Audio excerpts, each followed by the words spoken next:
All right, here we go. Quiet! Quiet! Roll 'em!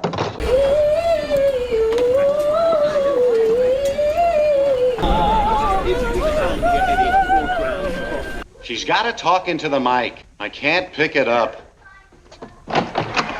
The 2024 movie musical Wicked, directed by Jon M, created a media frenzy thanks to its cast of world-famous actresses and pop stars, behind-the-scenes marital squabbles made public, and it being a film revival of a beloved Broadway musical. The film was already set up for success and renown as the can't-miss movie event of Thanksgiving 2024.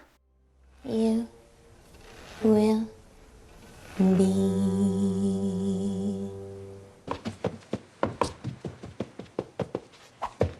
popular.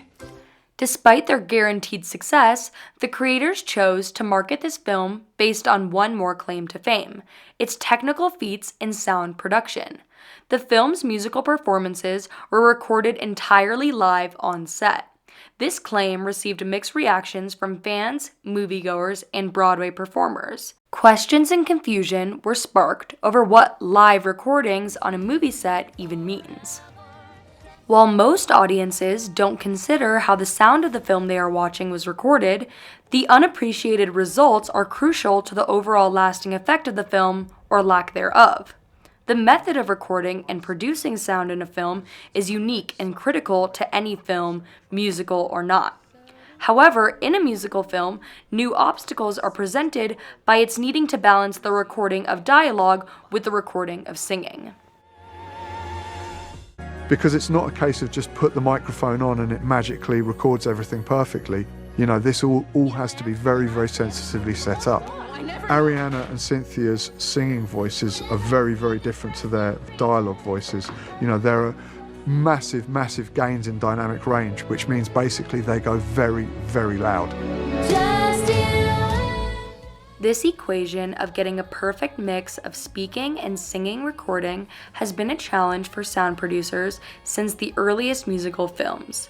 But Wicked is by no means the first musical film to record its sound entirely live, or more accurately, on set. We don't need to sing at all. You guys can do it for us. This is the performance of Since You've Gone from the acclaimed Robert Altman 1975 masterpiece, Nashville. Despite performing across vastly different locations and sets throughout the film, the original songs and another star-studded cast, Nashville's score was also recorded entirely live on set. These live recordings serve as an aesthetic choice to the sound production. Unlike in Wicked, which has perfectly clean musical performances despite being recorded live, Nashville has a far more realist quality and performance of its score. For example, in this performance, you'll hear a faint cough as Mary clears her voice before she begins to sing.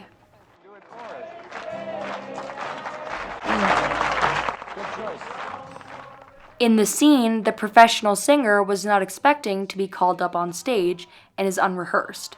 Actress Christina Rains clears her throat because that is what her character would need to do. The sound producers left this in because it is a product of their intentional choice to record live for a realist sound. In what key? A flat. A flat. In A flat. While Nashville and Wicked are two of many examples of musical films that recorded vocal performances live, the more common practice historically is to dub or re-record vocal tracks. One of the most well-known examples of this practice is in the 1952 film Singin' in the Rain, directed by Gene Kelly and Stanley Donen. In the canon of the film's plot, the act of a singer re-recording vocals for an actress is explored and is one of the essential aspects of the story. However, the film itself contains more layers to this sound design than meets the eye. From the place, on with the rain, I was smile. In the film, actress Lena Lamont, played by Jean Hagen, has a hilariously annoying high-pitched voice and very poor pronunciation.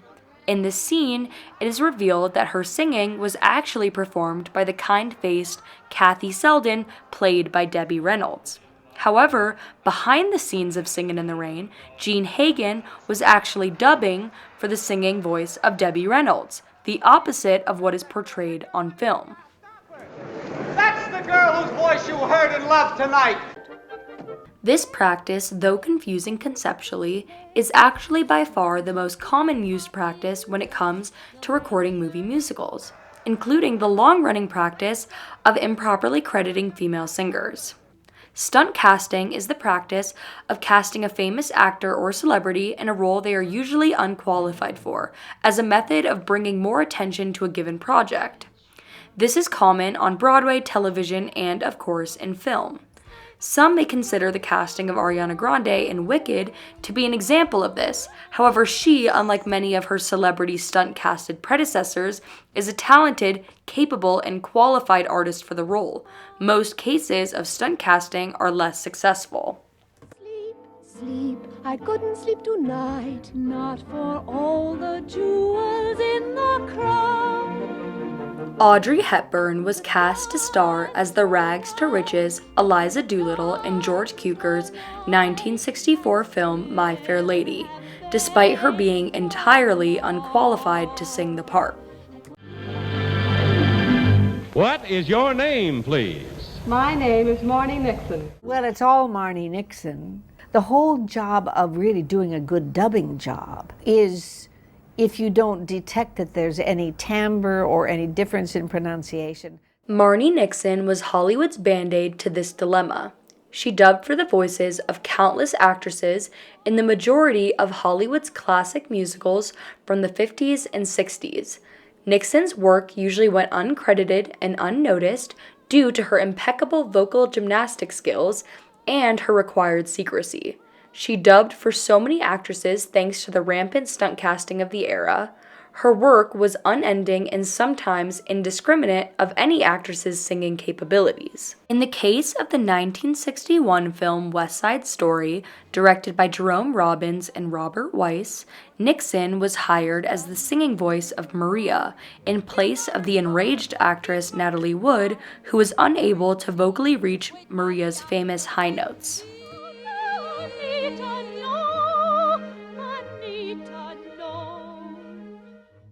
Nixon also is said to have recorded for Rita Moreno as Anita as well.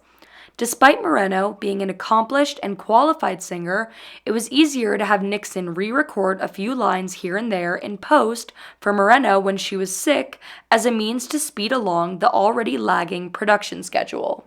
Jesus, I am overjoyed to meet you. Lacking singing abilities in actresses, though more common than not, is not the only reason why some musical films have opted to use dubbing or studio recordings. Norman Jewison's 1973 rock opera film adaptation of Tim Rice's Jesus Christ Superstar used this method of sound production for an entirely different reason. The film is back-to-back music with absolutely zero non-musical dialogue. The historical and fictionalized events portrayed were filmed on location in the Israeli Negev desert and the West Bank. Singing abilities and the perfect placement of microphones would not stand a chance when up against the dry heat and winds, meaning that none of the sound in the film was recorded anywhere near where the visuals were recorded.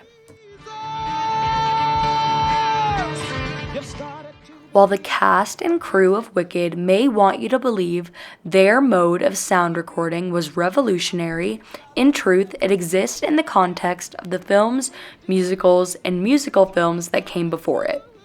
While recording and mixing live musical performances on a movie set is a difficult and impressive task, the years of dubbing for Marni Nixon required as much technical skill and precision. While Wicked is a testament to the singers' and producers' ability and courage, the work put into live recording is lost in the post-production correcting process, whereas Nashville shows off a bit more.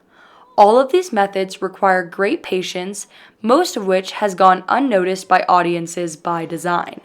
Thanks to the creativity and problem-solving of primarily unacknowledged players, in all of these productions, none of which were easier than any other to create, we now have a century's worth of technically brilliant movie musicals to enjoy.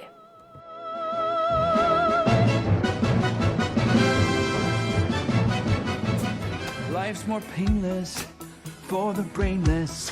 Why think too hard when it's so soothing? Dancing through life, no need to tough it when you can slough it off as I do. Nothing matters, but knowing nothing matters is just life. So keep dancing through.